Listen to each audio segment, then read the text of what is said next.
Welcome to Vijayananda ಜ್ಞಾನಾಲಯ. ನಮ್ಮ ಹಿಂದಿನ ವಿಡಿಯೋದಲ್ಲಿ ನಾವು ಟ್ರೇಡಿಂಗ್ ಅಕೌಂಟ್ ಬಗ್ಗೆ ತಿಳ್ಕೊಂಡಿದ್ವಿ. ಇವತ್ತು ನಾವು ಅದಕ್ಕೆ ಸಂಬಂಧಪಟ್ಟ ಹಾಗೆ ಮತ್ತೊಂದು ಅಕೌಂಟ್ ಪ್ರಾಫಿಟ್ ಆ್ಯಂಡ್ ಲಾಸ್ ಅಕೌಂಟ್ನ ತಿಳ್ಕೊಳ್ಳೋಣ. ಪ್ರಾಫಿಟ್ ಆ್ಯಂಡ್ ಲಾಸ್ ಅಕೌಂಟ್ ಅಂದರೆ ಅದೊಂದು ನಾಮಿನಲ್ ಅಕೌಂಟ್ ಆಗಿದೆ. ಸೊ ನಾಮಿನಲ್ ಅಕೌಂಟ್ ಅಂತ ಹೇಳಿದ್ರೆ ನಾನು ಆಲ್ರೆಡಿ ನಿಮಗೆಲ್ಲ ಹೇಳಿಬಿಟ್ಟಿದ್ದೀನಿ. Those assets which can not be seen, touch, feel. ಅದನ್ನು ನಾವು ಕಣ್ಣಿಂದ ಮುಟ್ಟೋಕ್ಕಾಗಲ್ಲ, ಫೀಲ್ ಮಾಡೋಕ್ಕಾಗಲ್ಲ, ಟಚ್ ಮಾಡೋಕ್ಕಾಗಲ್ಲ. ಅದಕ್ಕೊಂದಷ್ಟು ಎಕ್ಸಾಂಪಲ್ಸು ಕೊಟ್ಟಿದ್ದೇನೆ. ಸೊ ಕ್ಯಾಶ್ಗೆ ಹಲವಾರು ಹೆಸರುಗಳಿದೆ. ಫಾರ್ ಎಕ್ಸಾಂಪಲ್ ನಿಮ್ಮ ಕಾಲೇಜ್ ಫೀಸ್ ಆಗಿರ್ಬೋದು, ಸ್ಯಾಲರಿ ಆಗಿರ್ಬೋದು, ಇಂಟ್ರೆಸ್ಟ್ ಆಗಿರ್ಬೋದು, ವೇಜಸ್ ಆಗಿರ್ಬೋದು, ಡಿವಿಡೆಂಡ್ ಕೂಡ ಆಗಿರ್ಬೋದು, ಪ್ರೀಮಿಯಮ್ ಆಗಿರ್ಬೋದು. ಹೀಗೆ ಬಹಳಷ್ಟಿದೆ. ನಾನು ಎಷ್ಟು ಬೇಕೋ ಅಷ್ಟು ಲಿಮಿಟೆಡ್ ಇದನ್ನು ನಾನು ಇಷ್ಟು ಬರೆದಿದ್ದೀನಿ. ಸೊ ದಟ್ ನಾಮಿನಲ್ ಅಕೌಂಟ್ ಅಂತ ಹೇಳಿದ್ರೆ ಅದೊಂದು ಇಂಟ್ಯಾಂಜಿಬಲ್ ಅಸೆಟ್ಸ್. ಸೊ ಆ ಇಂಟ್ಯಾಂಜಿಬಲ್ ಅಸೆಟ್ಗೆ ಅಲ್ಲಿ ಯಾವುದು ಬರುತ್ತೆ ಅದನ್ನೆಲ್ಲ ನಾನು ಬ್ರೀಫಾಗಿ ಸ್ವಲ್ಪ ಎಕ್ಸಾಂಪಲ್ಸ್ ಕೊಟ್ಟಿದ್ದೀನಿ. ಹಾಗಾದರೆ ಪ್ರಾಫಿಟ್ ಆ್ಯಂಡ್ ಲಾಸ್ ಅಕೌಂಟನ್ನ ನಾವು ಯಾಕೆ ಪ್ರಿಪೇರ್ ಮಾಡಬೇಕು ನೋಡಿ. ನಾನು ಲಾಸ್ಟ್ ಕ್ಲಾಸಲ್ಲೇ ಹೇಳಿದ್ದೆ, ನಾನು ಫಾರ್ ದ ಟ್ರೇಡಿಂಗ್ ಅಕೌಂಟ್ನ ಪ್ರಿಪೇರ್ ಮಾಡೋ ಉದ್ದೇಶ ಏನು ಅಂದರೆ ಫಾರ್ ದ ಟ್ರೇಡ್ ಪರ್ಪಸ್ಗೋಸ್ಕರ ಅದನ್ನು ಪ್ರಿಪೇರ್ ಮಾಡ್ತೀವಿ. ಜೊತೆಗೆ ಅದೊಂದು ರಿಯಲ್ ಅಕೌಂಟ್ ಆಗಿದೆ.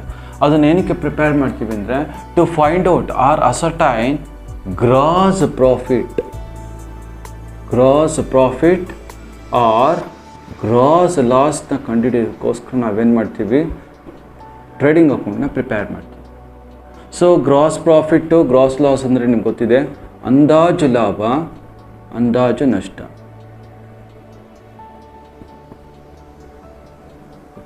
ಸೊ ಅದೇ ಥರ ಪ್ರಾಫಿಟ್ ಆ್ಯಂಡ್ ಲಾಸ್ ಅಕೌಂಟ್ ಏನಕ್ಕೆ ಪ್ರಿಪೇರ್ ಮಾಡ್ತೀವಿ ಅಂದರೆ ನಮಗೊಂದು ನೆಟ್ ಪ್ರಾಫಿಟ್ ಅಥವಾ ನೆಟ್ ಲಾಸ್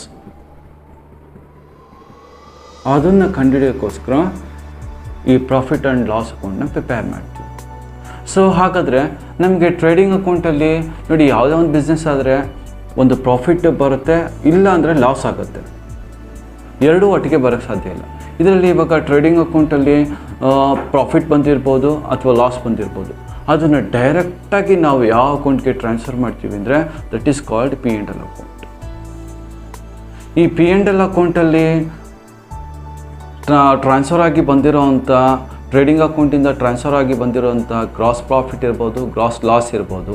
ಸೊ ಅದನ್ನು ಇಲ್ಲಿ ಏನಾಗುತ್ತೆ ಅಂತ ಹೇಳಿದ್ರೆ ನಮಗೆ ನಮ್ಮ ಬಿಸ್ನೆಸ್ಸಲ್ಲಿ ಆಗಿರುವಂಥ ನಾಮಿನಲ್ ಅಕೌಂಟ್ಗೆ ಸಂಬಂಧಪಟ್ಟಂಥ ಯಾವ್ಯಾವುದು ಖರ್ಚುಗಳಿದೆ, ಅದೇ ಥರ ಯಾವ್ಯಾವ ಲಾಭಗಳಿದೆ ಅವೆಲ್ಲ ಈ ಅಕೌಂಟಲ್ಲಿ ಒಂದು ಸೇರ್ಪಡೆ ಆಗುತ್ತೆ, ಇಲ್ಲಾಂದರೆ ಡಿಡಕ್ಷನ್ ಆಗ್ತಾ ಬರುತ್ತೆ. ಕೊನೆಗೆ ನಮಗೆ ಐದರ್ ನೆಟ್ ಪ್ರಾಫಿಟ್ ಅಥವಾ ನೆಟ್ ಲಾಸ್ ಆಗುತ್ತೆ. ಸೊ ಹಾಗಾದರೆ ಪ್ರಾಫಿಟ್ ಆ್ಯಂಡ್ ಲಾಸ್ ಅಕೌಂಟಿಂದ ಬಂದಂಥ ಪ್ರಾಫಿಟ್ ಇರ್ಬೋದು, ಲಾಸ್ ಇರ್ಬೋದು, ಅದನ್ನು ಫೈನಲ್ ಆಗಿ ಎಲ್ಲಿ ಕಳಿಸ್ತೀವಿ ಅಂದರೆ ದಟ್ ಈಸ್ ಕಾಲ್ಡ್ ಕ್ಯಾಪಿಟಲ್ ಅಕೌಂಟ್ಗೆ ಕಳಿಸ್ತೀವಿ. ಸೊ ಕ್ಯಾಪಿಟಲ್ ಅಕೌಂಟ್ಸ್ಗೆ ಕಳಿಸಾದ್ಮೇಲೆ ಇದು ಫೈನಲ್ ಆಗಿ ಎಲ್ಲಿ ಹೋಗುತ್ತೆ ಅಂದರೆ that is called balance sheet. So students ಹಾಗಾದರೆ ಅರ್ಥ ಆಗಿದೆ ಅಂತ ಅಂದ್ಕೊಳ್ತೀನಿ. Trading account it's A real account. ಅದೇ ಥರ profit and loss account comes under nominal account, which is prepared for the purpose of what? To find out net profit or net loss.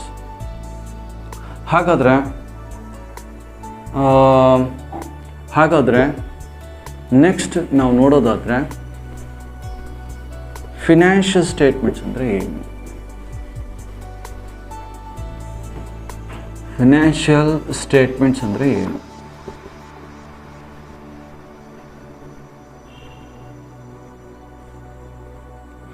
Financial ಸ್ಟೇಟ್ಮೆಂಟ್ಸ್ಗೆ ಒಂದು ಹಳೆಯ ಹೆಸರಿದೆ. ಅದನ್ನೇ ನಾವೇನಂತ ಹೇಳ್ತೀವಿ, final accounts ಅಂತ ಹೇಳ್ತೀವಿ. ಸೊ ಫೈನಲ್ ಅಕೌಂಟ್ಸ್ಗೆ ಹೊಸ ಹೆಸರು ಯಾವುದು? That is called financial statements. ಹಾಗಾದರೆ ನೋಡೋಣ, ಫೈನಲ್ ಅಕೌಂಟ್ಸಲ್ಲಿ ನಾವು ಏನೇನು ಪ್ರಿಪೇರ್ ಮಾಡ್ತೀವಿ ಅಂದರೆ number 1 that is called trading account.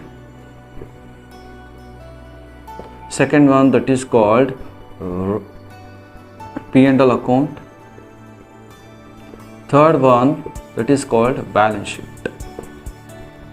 ಹಾಗಾದರೆ ಫಿನಾನ್ಷಿಯಲ್ ಸ್ಟೇಟ್ಮೆಂಟ್ಸಲ್ಲಿ ಏನಾಗುತ್ತೆ? ಸೊ ಫಿನಾನ್ಷಿಯಲ್ ಸ್ಟೇಟ್ಮೆಂಟ್ಸಲ್ಲಿ ಇಟ್ಸ್ ವೆರಿ ಸಿಂಪಲ್.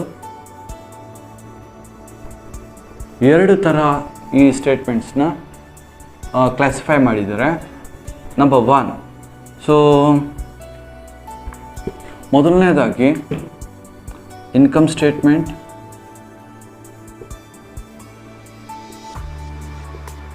ಎರಡನೇದಾಗಿ ಪೊಸಿಷನ್ ಸ್ಟೇಟ್ಮೆಂಟ್.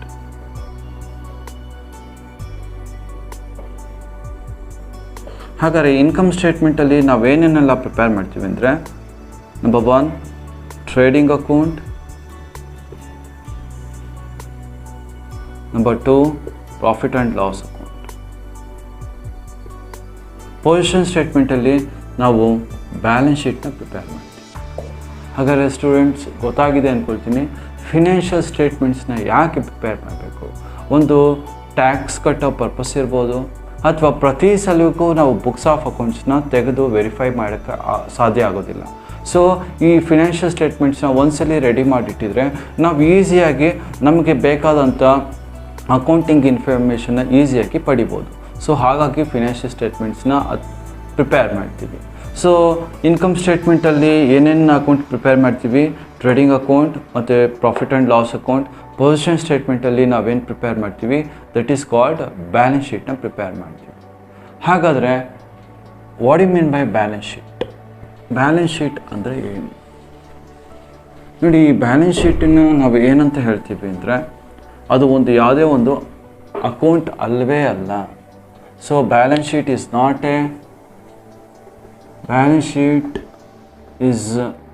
ಆ್ಯನ್ ಅದೊಂದು ಅಕೌಂಟ್ ಅಲ್ಲ. ಸೊ ಹಾಗಾದರೆ ಅದೇನು? ಅದೊಂದು ಸ್ಟೇಟ್ಮೆಂಟ್ ಆಗಿದೆ. ಸೊ ಈ ಬ್ಯಾಲೆನ್ಸ್ ಶೀಟ್ಗೆ ನಲ್ಲಿ ನಾವು ಏನೇನೆಲ್ಲ ಹಾಕ್ತೀವಿ ಅಂದರೆ ನೋಡಿ, ಫಸ್ಟು ನಾನು ಸ್ಟಾರ್ಟ್ ಮಾಡಬೇಕಾದ್ರೆ ಹಾಕಿದಂಥ ಬಂಡವಾಳ ಅಂತ ತಗೊಳ್ಳೋಣ. ಸೊ ಕ್ಯಾಪಿಟಲ್, ಜೊತೆಗೆ ನನ್ನ ಆಸ್ತಿ,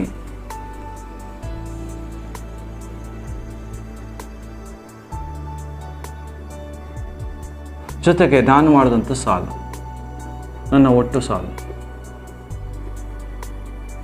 ಇದನ್ನೇ ನಾವೇನಂತ ಹೇಳ್ತೀವಿ? ಒಂದು ಅಕೌಂಟಿಂಗ್ ಈಕ್ವೇಷನ್ ಅಂತ ಹೇಳ್ತೀವಿ. So assets equals liabilities plus capital. ಹಾಗಾದರೆ ಬ್ಯಾಲೆನ್ಸ್ ಶೀಟ್ ಯಾವ ರೀತಿ ಇರುತ್ತೆ ಅಂದರೆ ವರ್ಟಿಕಲ್ ಇದರಲ್ಲಿ ತೊಗೊಂಡ್ರೆ ನೋಡಿ, ಇಲ್ಲಿ ಲಯಬಿಲಿಟೀಸ್ನ ತೊಗೋಬೇಕು, ಇಲ್ಲಿ ಅಸೆಟ್ಸ್ನ ನನ್ನ ಟೋಟಲ್ ಅಸೆಟ್ಸ್ ತೊಗೋಬೇಕು. ಈ ಥರ ಒಂದು ಎಕ್ಸಾಂಪಲ್ ನೋಡೋಣ. ನನ್ನ ಹತ್ರ ಲ್ಯಾಂಡ್ ಇದೆ, ಅದೊಂದು 50,000 ಅಂತ ಅಂದ್ಕೊಳ್ಳೋಣ. ಅದೇ ಥರ ಮ್ಯಾಷಿನರಿ ಇದೆ, ಅದೊಂದು 5,000 ಅಂತ ಅಂದ್ಕೊಳ್ಳೋಣ. ಸೊ ದಟ್ ಅದೇ ಥರ ಮೋಟಾರ್ ಕಾರ್ ಇದೆ, ಒಂದು 50,000 ಅಂತ ಅಂದ್ಕೊಳ್ಳೋಣ. ಅದೇ ಥರ ಸ್ಟಾಕ್ ಒಂದು 10,000 ಇದೆ ಅಂತ ಅಂದ್ಕೊಳ್ಳೋಣ. ಅದೇ ಥರ ನನ್ನ ಇನ್ವೆಸ್ಟ್ಮೆಂಟ್ಸ್ ಒಂದು 10,000 ಇದೆ ಅಂತ ಅಂದ್ಕೊಳ್ಳೋಣ. ಸೊ ಟೋಟಲಾಗಿ ಎಷ್ಟಿದೆ? 10, 20, ಸೊ 20, 1,20,000, 1,25,000 ಇದೆ.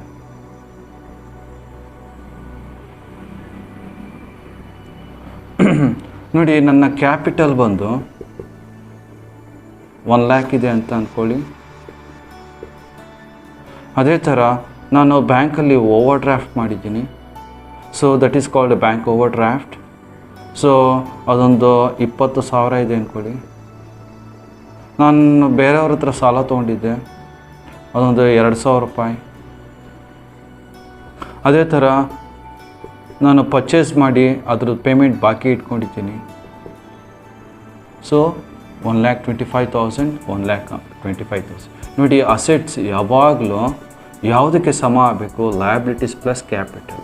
ನೋಡಿ, ನನ್ನ ಕ್ಯಾಪಿಟಲು ಮತ್ತು ಇದು ಈ ಮೂರನ್ನು ನಾವೇನಂತ ಹೇಳ್ತೀವಿ? ಲಯಬಿಲಿಟೀಸ್ ಅಂತ ಹೇಳ್ತೀವಿ. So this is about the balance sheet.